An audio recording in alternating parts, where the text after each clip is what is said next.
Vous le savez les amis, et pour ceux qui éventuellement ne le savent pas encore, John Carpenter est un de mes réalisateurs favoris, avec des films comme Assaut sur Central 13, Halloween, Escape from New York, The Thing, il y a eu quoi d'autre? Le Prince des Ténèbres, sans oublier L'Antre de la Folie, autant de films qui sont des classiques dans leur genre. Néanmoins, depuis le début des années 2000, et même la fin des années 90, si on veut être méchant, mais j'aime bien trop Big John pour ça, John Carpenter n'est plus à la hauteur de son mythe, et il faut bien dire que tous ses films sont assez ratés d'une manière ou d'une autre. À la vision de The Ward, le fan de Carpenter est d'un sentiment mitigé.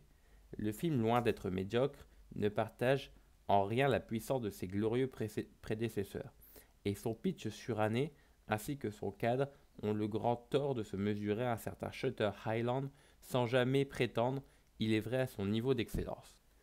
Mais malgré le talent des actrices, on peut quand même regretter l'écriture des personnages. La flopée de donzelles internées dans une unité, Psy des 60s est à peu près aussi creusée que les girl bands de Sucker Punch.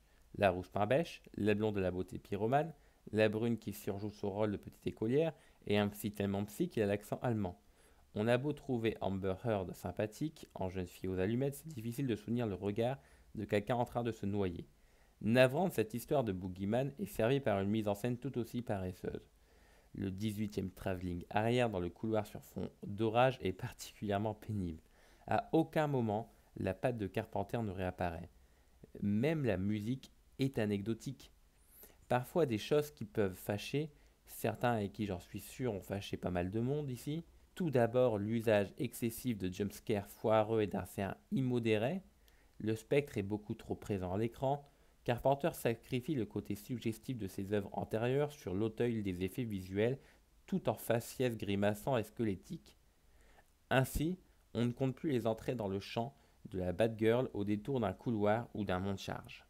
En cours de métrage, le dépeuplement soudain des couloirs de l'hôpital interpelle le spectateur qui croit en une négligence grossière de la part de Carpenter et de son équipe, jusqu'à ce que tout nous soit expliqué en bout de course par un twist un brin convenu, rappelant en gros celui un peu mémorable d'Identity de Manglore.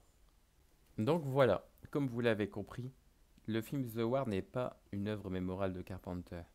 Elle est assez faible comparée à la production des autres œuvres d'horreur actuelles, donc vous pouvez passer votre chemin, à moins que vous êtes vraiment un inconditionnel de Carpenter. Mais elle vous apportera vraiment rien de nouveau et de novateur. C'est un film classique qui rappelle Sucker Punch, Identity, Shutter Island, et qui est bien moins fort que les trois autres précédemment cités. Donc voilà, juste un peu déçu de l'issue de ce film qui a été réalisé par Carpenter. On pouvait s'attendre à beaucoup mieux, et on a eu un résultat plus que moyen, voire mauvais. Donc voilà pour ma critique, et je vous dis à la semaine prochaine.